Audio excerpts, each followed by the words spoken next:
This morning on DC News Now, a deadly fire in Maryland. Tough week for this whole region. Fire crews with the latest on the investigation.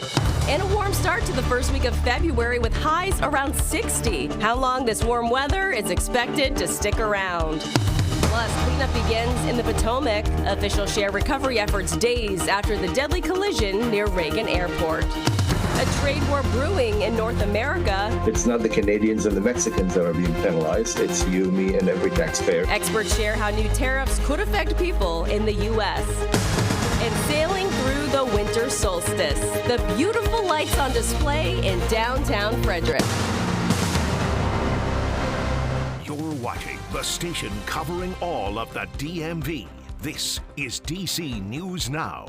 Well, good morning and thanks for starting your Monday with us here on DC News Now. I'm Tanaya Wright. Good morning. I'm Tosi Fakile. Shanika Grimshaw tracking your commute this morning on this Monday. But first, we're going to start things off with meteorologist Jackie Layer. And Jackie, seasonable start to the day. Seasonable start to the day. Yeah, we're talking about temperatures out there this morning, upper 20s to lower 30s. Yeah, that's right where it should be for this time of the year. But later on today, we'll see those temperatures rebounding back into those upper 50s to lower 60s. It's not going to feel like it's early February later on today. But for those kids at the bus stop this morning, just make sure that they are bundled up. We're starting off with those temperatures into those lower 30s, and that sunrise will be coming up at 7:12 this morning. We're still tracking those quiet conditions and dry conditions as well. Now persist through the day today. Those highs, like I mentioned, back into those lower 60s for much of the area. We're talking upper 50s farther off towards the north, towards Hagerstown. We're talking middle 60s down farther south for Fredericksburg. So yeah, certainly feeling spring-like out there later on today, but we will be dealing with some roller coaster temperatures over the course of the next several days. What does that mean? And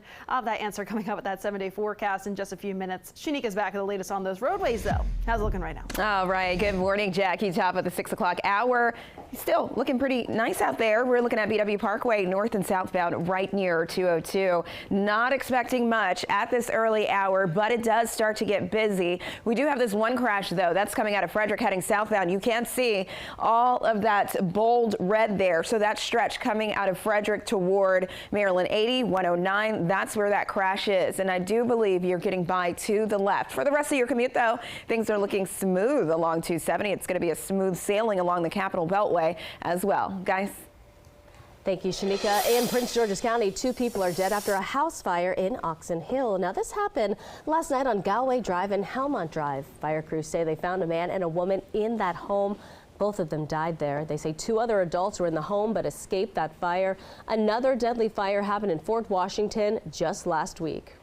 Week for this whole region, and firefighters go and they show up every day and they do their job. We're proud of their efforts, and they did a phenomenal job here, but unfortunately we have the loss of 2 residents, which is just tragic. The cause of the fire is under investigation. And Prince George's County Police are investigating a deadly shooting in District Heights. This happened last night on Silver Hill Road. Police say they found a man with gunshot wounds. They took him to the hospital where he later died. Anyone with any information is asked to call police.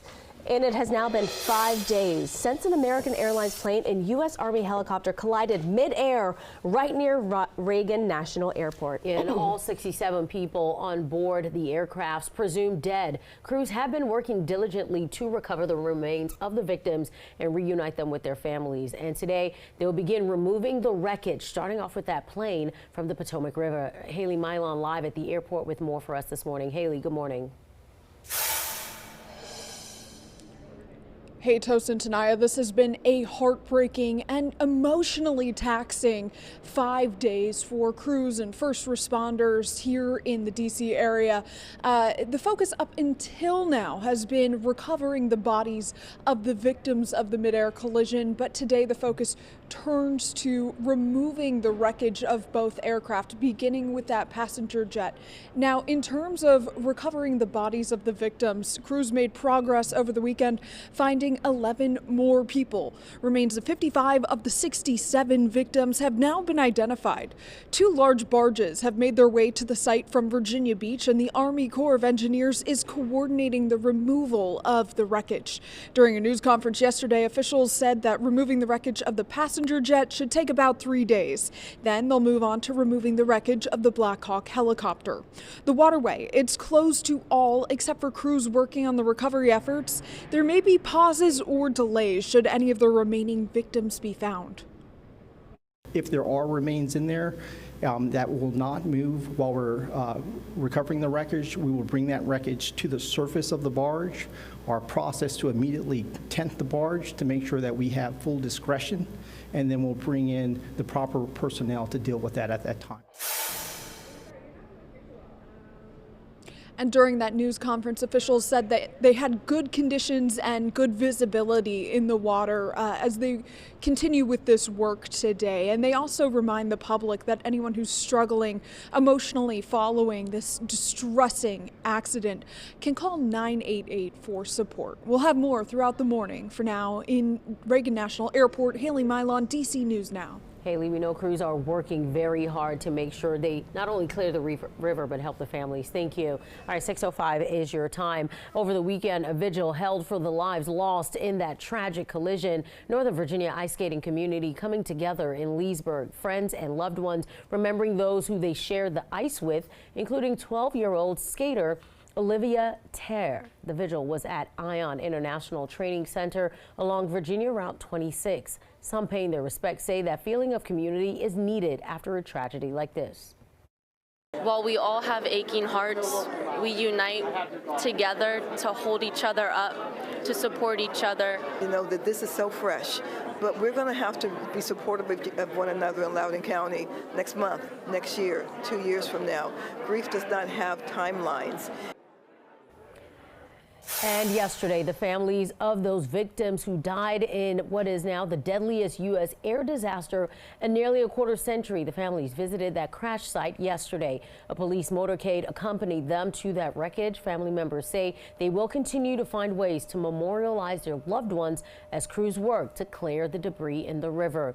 And as salvage efforts continue, D.C. Fire and EMS saying thank you to the captains and crews of 2 cruise boats in D.C. for supporting their teams during recovery efforts. The 2 boats, National Elite and Inner Harbor Spirit, have served as command posts and rest areas for first responders through this emergency response. In an update this morning on Friday's deadly medical jet crash in Northeast Philadelphia, the NTSB says that it recovered the cockpit voice recorder from that jet.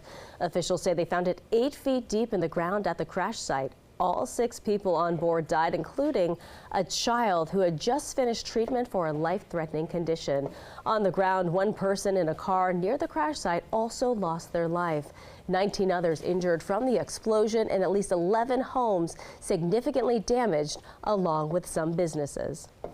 At 6:07 in Western Maryland, fire crews are thankful for some new technology that'll help improve communication. A 135-foot tall cell tower just north of Hagerstown provides the area with an enhanced 5G wireless connection. Firefighters calling the new tower a lifesaver. The addition of the tower as well as the partnership with FirstNet have allowed us to really increase the ability for our members to get immediate notification and not miss calls. The upgrades come as part of an $8 billion program approved by Congress after 9/11. And lawmakers in Virginia are proposing a state budget plan that will include a one-time rebate to taxpayers. The plan would give $200 rebates to individual income tax filers and $400 to joint filers by October. Now, the plan, however, counters Governor Glenn Youngkin's proposal to provide permanent tax relief on cars.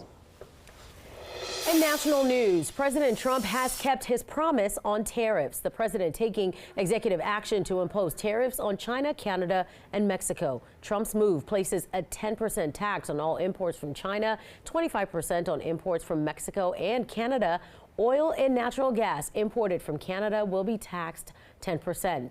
Both Mexico and China say a response is coming to these tariffs, while Canada has already promised a retaliatory 25% tariff on over $150 billion worth of American products. I talked to a professor at Shaw School of Policy and Government at George Mason University on how this trade war could impact you.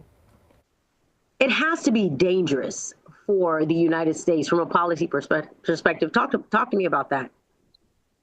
Let's make sure everybody understands first, Dosen. Tariffs equal taxes. There's no questions asked about that, despite the spin that's coming out of the administration. When we tax avocados 25% on the border, you increase the price 25% for the consumer. Now, David Ramadan, who we just heard from, went on to say trade wars have a lot of ramifications, including inflation. I asked what the American people can do to avoid that projected higher cost of certain goods. Unfortunately, not much we can do about it except write your members of Congress and tell them that this should not hold. And then they need to put the pressure on the President of the United States to back down from taxes on consumers, taxes on Americans, because it's not the Canadians and the Mexicans that are being penalized. It's you, me, and every taxpayer in the United States. And now on Truth Social, President Trump commenting on the tariffs, saying, quote, will there be some pain? Yes, maybe, but we will make America great again, and it'll be worth the price that must be paid. The results will be spectacular. 6:10 is your time. A DC legend getting closer to breaking an NHL record. You bet he is. Coming out the latest on Alex Ovechkin's quest to set the all-time goal record. And also up next, a look at a program that gives people in Montgomery County access to solar energy. But first, let's send things outside with a live look right now. Jackie, things are looking calm and quiet. Will it stay that way? It will stay that way, and we'll eventually see a mix of sun and clouds and warm temperatures. Highs right around 60 expected later on today. But how long will that stick around? Those details right after the break.